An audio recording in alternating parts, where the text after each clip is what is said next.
What the world throws at us is not necessarily your choice. But what you make out of it is entirely your choice.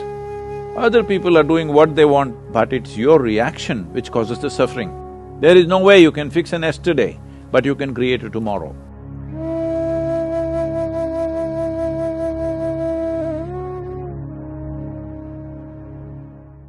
Namaskaram, Sadhguru. So I have a childhood friend. She grew up in a very uneasy family environment because her parents had a very strained relationship, due to which she grew up amongst constant fights with lack of love.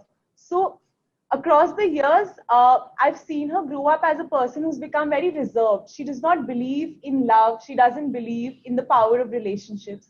So how can we sort of not let such toxic relationships impact us so negatively in life? See, everybody is finding a certain excuse for their own miseries.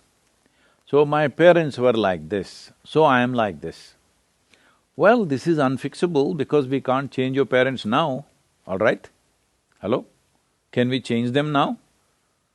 So you need to understand this, especially if you have gone through tough situations in life or horrible situations in life, let's say. Is it not important that you become wiser sooner than other people?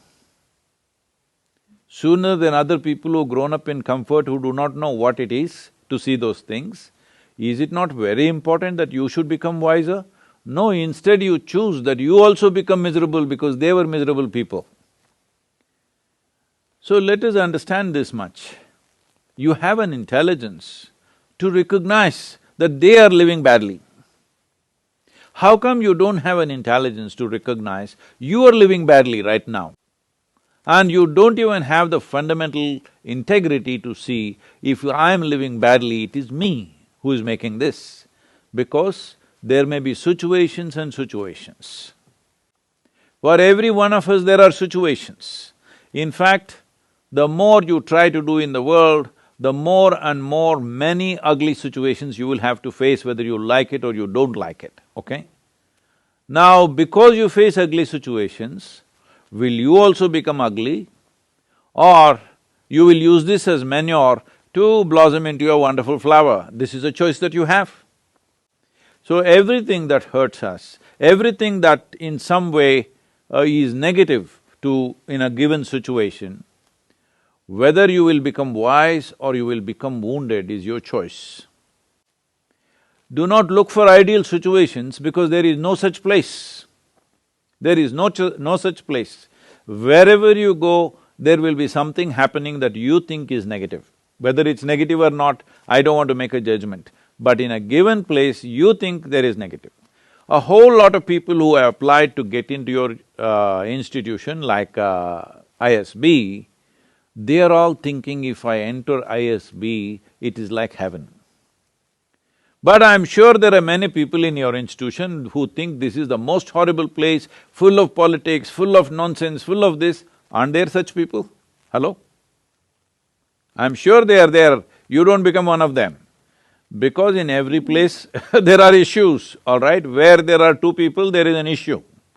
How we conduct these issues depends on, are we in a state of conscious response to these issues, or are we in some compulsive reaction to these issues? This determines how we conduct ourselves. This has become a syndrome all over the world because they've all read a little bit of Freud, little bit of Maslow, little bit of all this European psychiatric stuff. And everybody is a psychiatrist. Because my parents were like this, I am like this. Come on, huh? Where is your intelligence? If your parents were like this, you must take a vow, you will never ever be like that. Hello? Yes or no? If your parents lived so badly, if it is true, I don't even know whether they lived badly or not. This is her perception of it, all right? We do not know how they lived, but going by her words, assuming it is true, if they lived badly, is it not your business to see never ever you commit such mistakes as they're committing in their lives? Is this not what human intelligence capable of? Or human intelligence is like, they study rats and make all kinds of conclusions about human beings today. Whole lot of experiments about human beings are on rodents. Be looking at the behavior of the rodents, people say, oh, human beings like this, like this. Is it not a sad story? Being the most evolved creature on this planet, I want you to understand, for you to come to this level of intelligence, it's taken millions of years of work, of evolution, to get you here, to the peak of evolution on this planet. So being the peak of evolution, are we displaying that we are at the top of the world? Are we? No, we want to sit on somebody else's head and think top of the world. No, we are already top of the world as human beings, isn't it so? But look at the way we are behaving, all the time complaining about something or the other. Let us understand this. What the world throws at us is not necessarily your choice. But what you make out of it is entirely your choice. Yes? What you make out of it is entirely your choice. Your experience of life, this much you must come to every one of you young people, if you want your potential to open up in the world, one important thing that you must fix in your life is your experience of life, either peacefulness or agitation, either joy or misery, blissfulness or suffering, whatever it is, your experience is entirely made by you. Other people are doing what they want, their drama they're conducting. It is your reaction to that which is causing these experiences to you. Right now, if I abuse you, I won't, I'm just telling you, Mrudu. Suppose I abuse you, the abuse is in my mouth. It is not a bullet, it doesn't come and hit you, but it's your reaction which causes the suffering, isn't it? Suppose I abuse you nicely in Tamil language or Telugu or Kannada, this guy will understand that's a problem. But if I abuse you in a language that you don't understand, with a smile on my face, you will think I'm saying sweet things to you, isn't it? And you'll respond nicely to me.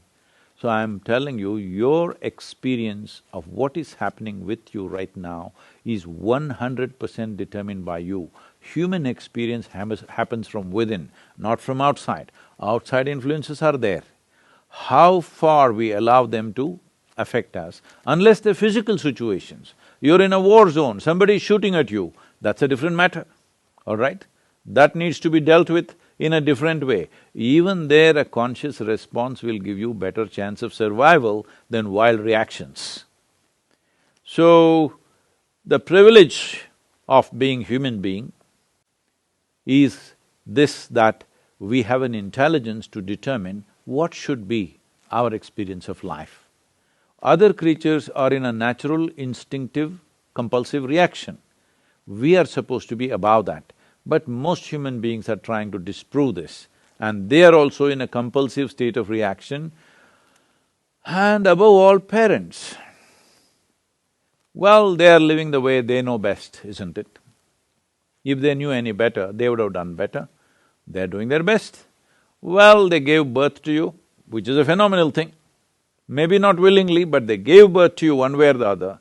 And they gave you enough food and education and nonsense, whatever you needed, and brought you up to this level. Now don't keep on looking at the rear view mirror forever. They brought you up, you've grown up into an adult, you survived, all right? Many children die early on. Parents not being able to provide, a whole lot of millions of children die in the world because parents are not able to provide for the children that they give birth to. They brought you up, you've grown up, you are in the rear view mirror. Please, leave the rear view mirror and look ahead because you can't fix your past. There is no way you can fix an yesterday, but you can create a tomorrow. Let's make that happen.